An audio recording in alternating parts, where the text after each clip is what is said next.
To install the Hoxx extension in Chrome manually, there are a few steps, but don't worry, it's all very simple. First, go to Hoxx.com, click Download, and click on the alternative download link for the Chrome browser.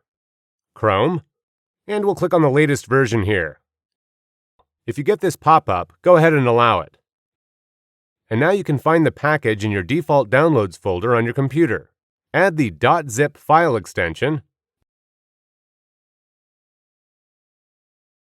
and extract it into a folder. Open it up, and delete the metadata folder here. Now back in the Chrome browser, visit Chrome Extensions, enable Developer Mode, then just drop in the entire folder you just downloaded to install. And now you'll see the Hoxx extension in the toolbar, fully functional and ready to go.